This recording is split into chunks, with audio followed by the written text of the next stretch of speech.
Hello students, welcome to the class. Gyandeep के इस session में मैं आप सभी का स्वागत करता हूं। कक्षा 12 भौतिक विज्ञान, क्लास 12 फिजिक्स। आप सभी स्टूडेंट्स का स्वागत है आज के सेशन में।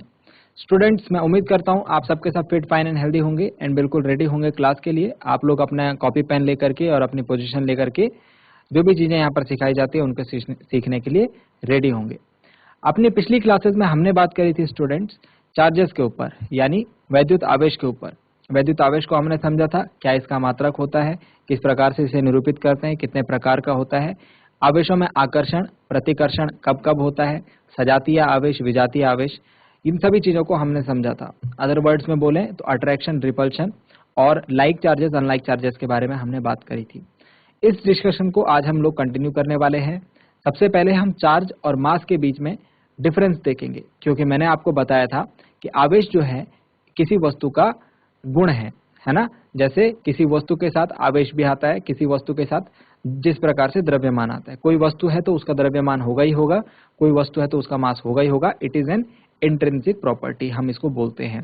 ठीक है, तो वास्तव में आवेश और द्रव्यमान के साथ क्या क्या डिफरेंस है। देखिए बच्चों, जब हम कहते हैं कि कोई वस्तु आवेशित रूप से विद्युत रूप से उदासीन है, उदासीन मतलब कि उसके ऊपर कोई आवेश नहीं है, यानी न्यूट्रली चार्ज है, तो हम ये कह देते हैं कि उसके ऊपर कोई आवेश नहीं है।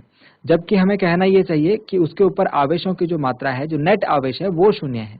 नेट आवेश है वो शून्य है। नेट आवेश मतलब जितने धन आवेश हैं उतने ही ऋण आवेश है। मतलब आवेश तो है लेकिन आवेशों की संख्या, आवेश जो है समान संख्या में उपलब्ध है। हम ये कह सकते हैं कि नेट आवेश शून्य है। ठीक है, जब हम लोग बात करेंगे कि कोई एक आवेश जो है अधिक मात्रा या कम मात्रा में होगा तो आवेशों का प्रवाह होने लगता है। सिंपली आप ऐसा समझिए कि अगर आप एक पानी के नल से पानी खोलेंगे तो पानी तब फ्लो होगा जब पानी की टंकी जो होगी उस पानी के नल से ऊंचाई पे होगी। यानी टंकी आपने छत पे रखी होगी, नल आप जमीन में खोलेंगे, टंकी से पानी जो होगा नल पे आएगा। क्योंकि यहाँ पर हमको डिफरेंस देखने को मिल रहा है, अंतर देखने को मिल रहा है। ऐसा ही आवेशों में भी होगा। जब आवेशों की संख्याओं में यानी ऋण आवेश ज्यादा या धन आवेश ज्यादा या कम होंगे तो आवेशों का प्रवाह होगा। ठीक है, तो सबसे पहले हम लोग आज ये समझेंगे कि आवेश और द्रव्यमान में क्या अंतर होता है। फिर ये देखेंगे कि आवेशन किस प्रकार से, चार्जिंग किस प्रकार से की जाती है। इसके अलावा कंडक्टर और इंसुलेटर, चालक तथा विद्युतरोधी क्या होते हैं, और जो आवेश विद्युत आवेश है इसके मूल गुण क्या क्या है, इसकी फंडामेंटल जो प्रॉपर्टीज हैं वो क्या क्या है। ठीक है, तो सारी बेसिक चीजें हैं। जो जो बातें मैं आपको बताऊंगा आपके समझ में आती रहेंगी। ठीक है, उतनी मुश्किल नहीं है, तो आप लोग नोट डाउन भी करते रहिए और चीजों को समझते भी रहिए। चलिए आगे के डिस्कशन के मैं आपको लेके चलता हूँ स्मार्ट बोर्ड की स्क्रीन पर। तो आज हम लोग क्या बात करने वाले हैं। आज हम एक तरफ लाइन खींचिए, आप लाइन खींचिए और एक तरफ लिखिए आवेश यानी चार्ज और एक तरफ लिखिए द्रव्यमान। एक तरफ लिखिए आवेश और एक तरफ लिखिए द्रव्यमान यानी मास। ठीक है, आवेश और द्रव्यमान के बीच में क्या क्या अंतर होता है। नंबर 1, ज्यादा अंतरों के बारे में नहीं, एक दो अंतर के बारे में बात करेंगे तो उससे आपको आइडिया लग जाएगा। आवेश जो है यह धनात्मक ऋणात्मक हो सकता है।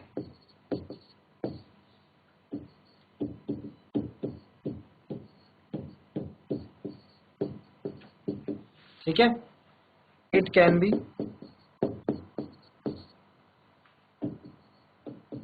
पॉजिटिव और नेगेटिव। देखिए हमारे पास इलेक्ट्रॉन होता है, इलेक्ट्रॉन के ऊपर क्या चार्ज होता है, ऋण आवेश यानी नेगेटिवली चार्ज होता है।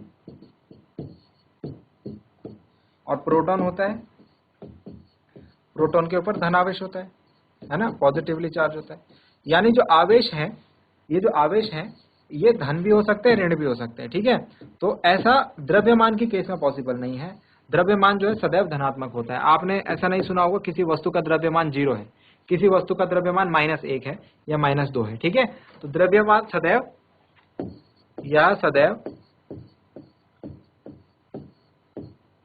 धनात्मक होता है।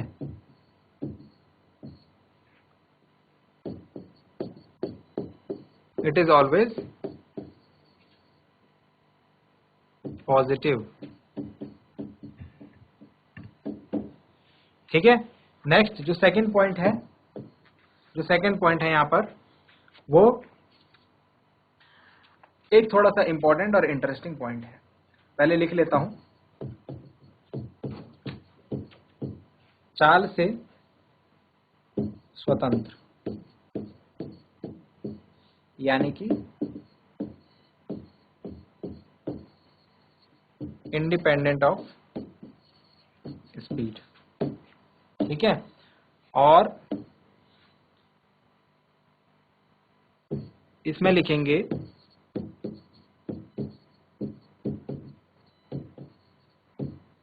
चाल के साथ परिवर्तनीय है, मतलब चाल में परिवर्तन होगा तो द्रव्यमान में भी परिवर्तन होगा किसी वस्तु के। Varies with speed. अब इस बात को समझते हैं। सपोज एक इलेक्ट्रॉन है, ये गति कर रहा है सपोज 3 × 10⁸ मीटर पर सेकंड से। इसकी गति इतनी है, एक सेकंड में 3 × 10⁸ मीटर चल जाता है। मतलब इसको आसान भाषा में समझने के लिए मैं बोल देता हूँ 3 लाख मीटर पर सेकंड चल जाता है, ठीक है। सपोज हम मान लेते हैं।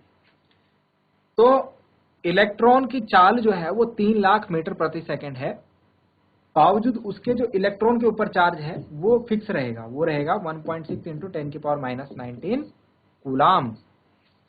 बताया था ना पिछली क्लास में कि इलेक्ट्रॉन के ऊपर कितना चार्ज होता है, 1.6 × 10⁻⁻19 कूलाम, और ये माइनस में होता है। प्रोटॉन के ऊपर भी इतना ही होता है, बस वो धन आवेश होता है, प्लस होता है उसमें। तो चाहे ये इलेक्ट्रॉन 3 लाख मीटर प्रति सेकंड से चले, चाहे ये 5 मीटर प्रति सेकंड की स्पीड से चले, ये जो इसके ऊपर आवेश है इसमें इतना ही रहना है, इसमें चेंज नहीं होना है। जबकि द्रव्यमान यदि बढ़ेगा, चाल यदि बढ़ेगी, यहाँ पर स्पीड अगर बढ़ेगी तो वस्तु का द्रव्यमान मास वो भी बढ़ेगा, ठीक है। तो इसको हम इस प्रकार से समझते हैं, जो ये नेक्स्ट पॉइंट है, ठीक है। तो जो ये मूविंग वेरिंग मास है, इसको हम m स्टार से डिनोट करते हैं, ठीक है, जो परिवर्तनीय द्रव्यमान है। हालांकि इसके बाद आप इसके बारे में आप आगे आने वाली क्लासेस में चर्चा करेंगे। फिलहाल ये 2 पॉइंट्स जो है ये आपके लिए नेसेसरी हैं, यही जो है चार्ज और हमारे मास के बीच में डिफरेंस क्रिएट कर रहे हैं, ठीक है। इसके बाद हम लोग बात करते हैं 2 टाइप की बॉडीज होती हैं, ठीक है। ज्यादा डिटेल में नहीं बात करेंगे क्योंकि आपको पता है उसके बारे में, थोड़ा सा मैं रिलेट करवा देता हूं। यहाँ पर चालक तथा विद्युत रोधी के बारे में बात हम करने वाले हैं, चालक तथा विद्युत रोधी के बारे में। तो चालक और विद्युत रोधी, हेडिंग लिख लेते हैं, चालक तथा विद्युत रोधी। इनको टर्म्स बोले हैं हम तो ये कंडक्टर एंड इंसुलेटर्स।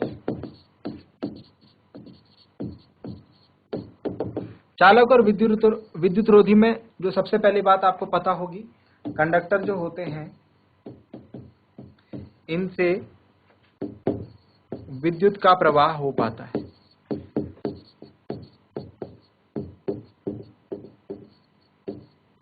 और जो इंसुलेटर होते हैं ये विद्युत के प्रवाह को रोक देते हैं, तो असंभव होता है। कौन कौन से पदार्थ हैं जो कि कंडक्टर हैं? सभी धातु क्या, मोस्टली जो धातु से बनी हुई चीजें हैं वो कंडक्टर, जैसे लोहा हो गया, तांबा हो गया, पीतल हो गया, लोहा हो गया, तांबा हो गया, एल्यूमिनियम हो गया, ठीक है, ये सभी क्या है, कंडक्टर हैं। इंसुलेटर कौन हो गए, हमारा प्लास्टिक हो गया, ठीक है, अधातु में भी हम लोग कुछ कंसिडर करते हैं, प्लास्टिक हो गया, इसके अलावा लकड़ी हो गया आदि, ठीक है। अब यहां पर आपको बात समझने वाली है कि विद्युत का प्रवाह कैसे हो पाया कंडक्टर में, इंसुलेटर में क्यों नहीं हो पाया। विद्युत का प्रवाह करने के लिए हमको क्या चाहिए होता है, आवेश चाहिए होता है। सिंपल बात करें तो इलेक्ट्रॉन चाहिए होता है, और ये आवेश गतिमान होना चाहिए। सपोज ये एक बॉडी है, इसके भीतर आवेश है, ये छोटे छोटे आवेश हैं। अब मैंने इसको एक इलेक्ट्रिक सर्किट से जोड़ दिया, इसके दोनों तरफ तार लगा दी और तार में बिजली फैला दी, तो यहां से बिजली प्रवाहित होगी यानी कि करंट, विद्युत का प्रवाह होगा। आसान भाषा में समझा रहा हूं मैं आपको, ठीक है। तो यहाँ से प्रवाह मतलब इलेक्ट्रॉन जा रहा है इस तरफ, ठीक है। अब ये इलेक्ट्रॉन यहाँ तक पहुंचेगा, अब ये चालक के अंदर, सॉरी जो भी बॉडी है हमारी उसके अंदर प्रवेश करेगा। अब अगर ये आवेश यहाँ से यहाँ तक पहुंच जाता है और उसके बाद फिर वापस इस परिपथ में बहने लग जाता है, जो कि तार हमने लगा रखा है, तो ये चालक होगा। तो क्या होगा, चालक होगा। लेकिन अगर ये विद्युत रोधी होगा तो ये यहाँ पर आवेश का रुकना, फ्लो करना बंद हो जाएगा। बात समझ रहे हो? तो इसके लिए क्या चाहिए हमको, यहाँ भीतर कोई ना कोई ऐसा कारक चाहिए, इस पदार्थ के भीतर कोई ना कोई ऐसा कारक चाहिए जो इस आवेश को उठा करके यहाँ तक ले जाए, इस आवेश को उठा करके यहाँ ले जाए, मतलब एक पुल बना दे इन दोनों के बीच में, इस तार के बीच में एक पुल का काम करे कि जो आवेश यहाँ से प्रवाहित होकर के आ रहा है, जो विद्युत धारा प्रवाहित हो रही है, वो यहाँ से प्रवाहित होकर इधर की तरफ चल जाए, ठीक है, यानी कि परिपथ पूरा हो जाए। तो यहाँ पर जो आवेश काम करेगा किसी वस्तु को चालक या विद्युत रोधी होने का, यानी कि कंडक्टर या इंसुलेटर का, तो वहां पर आवेश का काम है, ठीक है। अगर आवेश गतिमान हो जाता है, आवेश जो विद्युत हमारे पास आ रहा है उसको गतिमान करा लेता है, तो वो चालक होगा, और अगर नहीं गतिमान हो पाता है तो वो विद्युत रोधी होगा। सीधा सीधा इसका कॉन्सेप्ट है, ठीक है। इसके अलावा हम इसको बोलते हैं कि विद्युत रोधी जो है उच्च प्रतिरोध, उच्च प्रतिरोध यानी हायर रेजिस्टेंस ऑफर करता है विद्युत धारा के लिए, इसलिए भी इसमें विद्युत धारा का प्रवाह जो है असंभव हो पाता है। दोनों बातें एक ही हैं। प्रतिरोध मतलब धारा के मार्ग में रुकावट डालना। तो इंसुलेटर क्या करता है, अगर हमको धारा के मार्ग में रुकावट डालनी होगी, विद्युत धारा को रोकना होगा, तो वहां पर आप प्रतिरोध लगा दीजिए, सॉरी वहां पर आप इंसुलेटर लगा दीजिए, ठीक है, विद्युत रोधी लगा दीजिए। तो ये क्या करेगा, उच्च प्रतिरोध उत्पन्न करेगा, विद्युत धारा का रास्ता, मार्ग जो होगा वो अवरुद्ध हो जाएगा और विद्युत धारा प्रवाहित नहीं हो पाएगी। आई होप आपको ये बातें समझ में आई होंगी, छोटे छोटे टर्म्स।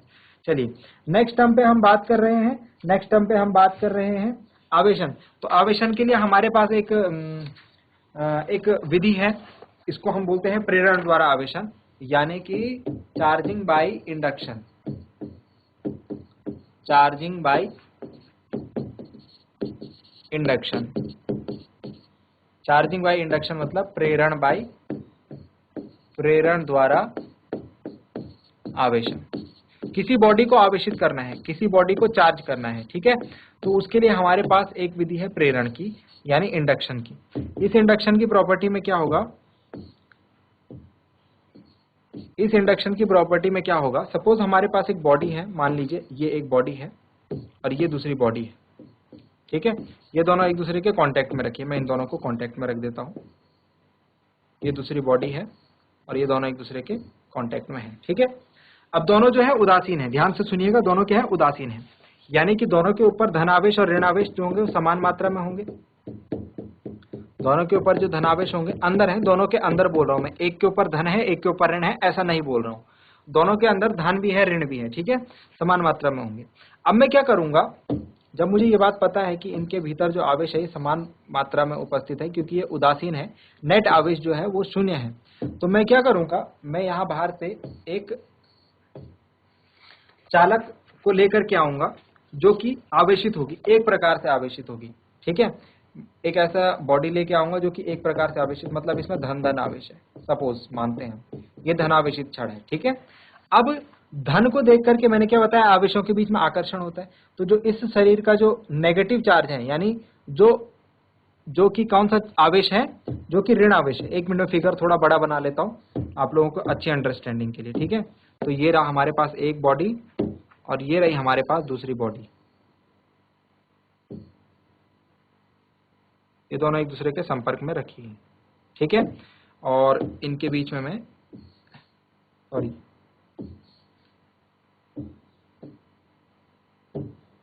इनके नीचे इस प्रकार से हम इनके पैर बना देते हैं, ठीक है। अब जरा ध्यान दीजिए कि हम एक बॉडी लाए जिसमें कि जो कि धनावेशित है, जिसमें धनावेश उपस्थित है, ठीक। अब मैंने क्या कहा, ये उदासीन है, ये दोनों वस्तुएं क्या हैं, दोनों बॉडीज क्या है, उदासीन है, मतलब इसमें जितने धन चार्ज हैं उतने ही ऋण चार्ज हैं, ठीक है, जितने धन आवेश है उतने ही ऋण आवेश है। अब क्या होगा, जब आप ये धन आवेशित जो भी क्षण है इसको आप इसके पास लाएंगे, तो इसकी तरफ आकर्षित कौन होंगे? ऋण आवेश। तो ऋण आवेश जो होगा ये इस तरफ इकट्ठा हो जाएगा जिस तरफ धन आवेश है, ठीक है। और धन आवेश जो होगा वो दूसरी तरफ चला जाएगा, क्योंकि ऋण आवेश आकर्षित होगा, धन आवेश प्रतिकर्षित होगा। मैंने आपको बताया था अगर दो आवेश समान होते तो उनके बीच में प्रतिकर्षण होगा, यानी वो दूर दूर जाएंगे। अगर दो अलग अलग आवेश विजातीय आवेश होंगे तो पास पास आएंगे, उनके बीच में आकर्षण होगा। ये पिछले क्लासेस में बात हुई थी, ठीक है। तो प्लस प्लस है तो दूर दूर जाएंगे, प्लस माइनस है तो पास पास। तो माइनस इसके पास आ गया और प्लस इससे दूर दूर चला गया, ये इस कोने पर चला गया, ठीक है। अब होगा क्या? अब होगा ये कि इस वाले जो चालक है यहां से भी जो ऋण आवेश होंगे वो इस तरफ आएंगे और जो धन आवेश होंगे वो इस तरफ जाएंगे, है ना। अल्टीमेटली क्या होगा?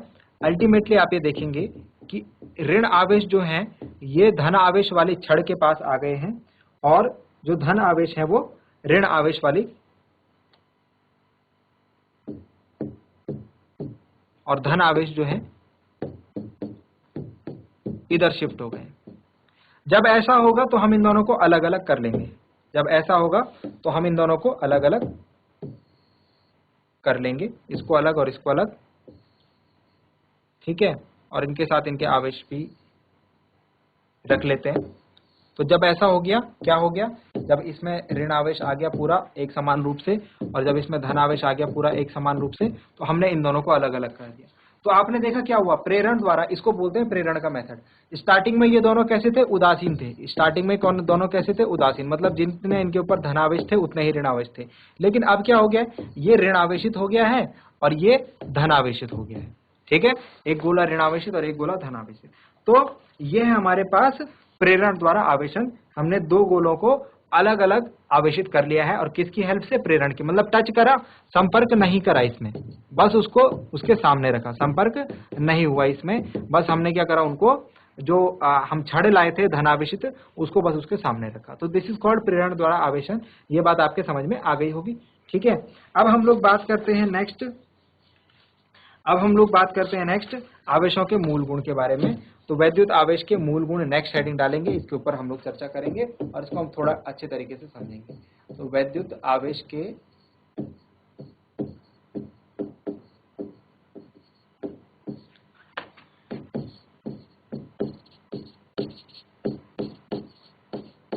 मूल गुण।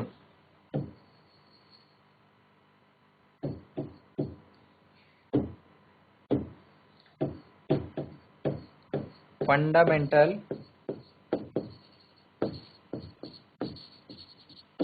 प्रॉपर्टीज ऑफ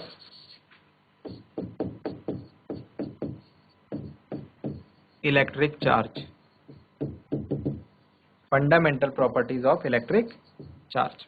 तो इसमें हम कुछ मूल गुणों के बारे में चर्चा करने वाले हैं, जिनको मैं पहले लिख लेता हूं और फिर उसके बाद वन बाय वन इनके ऊपर चर्चा हम करेंगे। तो नंबर 1 जिसके ऊपर हम चर्चा करने वाले हैं वो है आवेशों की योज्यता। योज्यता मतलब एडिटिविटी, किस प्रकार से उनको जोड़ा जाए, ठीक है। नंबर 2 कंजर्वेशन ऑफ चार्ज, यानी आवेशों का संरक्षण, अगेन वेरी इंपॉर्टेंट। नंबर 3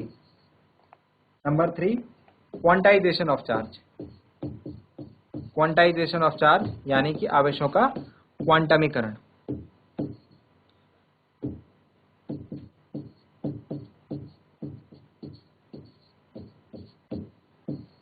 तो इन 3 पॉइंट्स के ऊपर हमको डिस्कशन करना है वैद्युत आवेश के मूल गुण के ऊपर, ठीक है। नंबर 1 को डिस्कस करने की कोशिश करते हैं अभी, ठीक है। हमारे पास थोड़ा समय है, उसमें हम नंबर 1 पॉइंट को डिस्कस कर लेते हैं, जो कि है आवेशों की योज्यता, ठीक है। तो आवेशों की योज्यता करने के लिए, मतलब आवेशों को जोड़ने के लिए हमको क्या करना है? सिंपल, नंबर 1 डिस्कस कर रहे हैं हम यहाँ पर, आवेशों की योज्यता। इसके लिए सिंपल है, हमको क्या करना है? हमको आवेशों के चिन्ह को ध्यान रखना है, आवेशों के चिन्ह को, ठीक है। चाहे नेगेटिव है चाहे पॉजिटिव है, उसको ध्यान रखना है। जैसे सपोज एक बॉडी के अंदर ये आवेश है,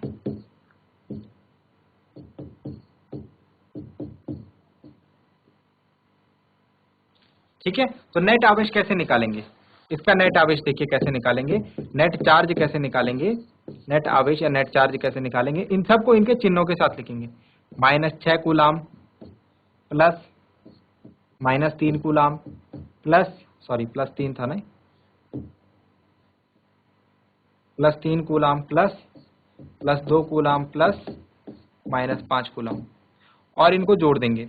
ठीक है, तो ये माइनस माइनस वाले एक साथ जुड़ जाएंगे, 6 और 5 11, तो ये माइनस वाले हैं दोनों, तो इनके ऊपर माइनस, और ये एक साथ जुड़ जाएंगे, तो 3 और 2 5, तो ये प्लस प्लस वाले, तो इनके साथ प्लस आ गया। अब ये माइनस हो जाएंगे क्योंकि एक प्लस है एक माइनस, तो 6 आ जाएगा, लेकिन बड़ा कौन है, माइनस वाला, तो माइनस का 6 कूलम। बात समझ में आई? तो इस प्रकार से हम लोग जो है योज्यता करेंगे, यानी ऐड करेंगे। उसके लिए आपको बस ध्यान देना है कि हमारे पास आवेश का जो साइन है वो धनात्मक होगा या ऋणात्मक होगा, उसको हमको उपयुक्त चिन्ह का प्रयोग करना आवश्यक होगा। ठीक है, बस सिंपल सी बात है, और उसके बाद आप उसको जोड़ घटा पाएंगे। नेक्स्ट जो पॉइंट है, जो सेकंड वाला पॉइंट है, ये हमारे लिए थोड़ा इंपॉर्टेंट रह जाता है, इसके ऊपर हम लोग चर्चा करेंगे। नेक्स्ट जो सेकंड पॉइंट है, कंजर्वेशन ऑफ चार्ज, यानी कि कंजर्वेशन ऑफ चार्ज, यानी कि आवेश का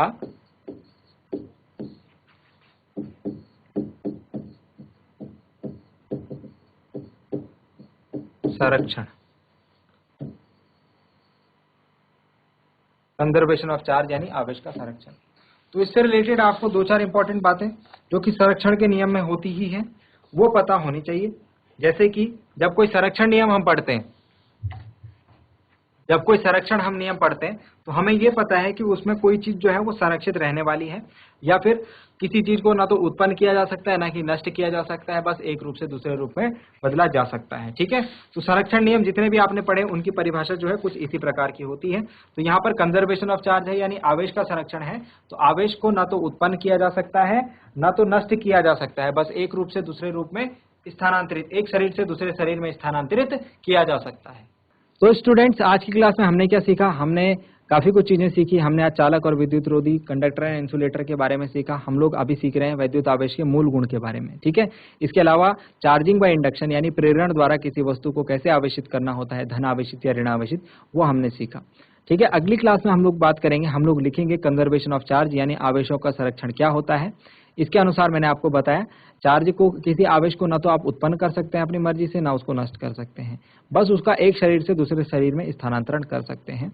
यानी कि जो नेट आवेश है वो संरक्षित रहेगा। किसी भी निकाय में, किसी भी आप सिस्टम की बात कीजिए, उसमें जो नेट चार्ज है वो उतना ही कांस्टेंट रहने वाला है, वो ना तो बढ़ सकता है ना घट सकता है। बस जो उस निकाय के अंदर जो बॉडीज हैं, उस सिस्टम के अंदर जो बॉडीज हैं, उसके बीच में वो चार्ज ट्रांसफर हो सकता है। ठीक है, तो अगली क्लास में इसको और डिस्कस करेंगे।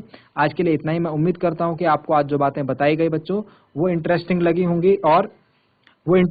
होंगी।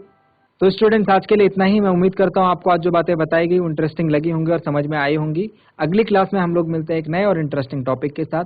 क्लास से जुड़ने के लिए आप सभी का बहुत बहुत धन्यवाद। Thank you very much and have a nice.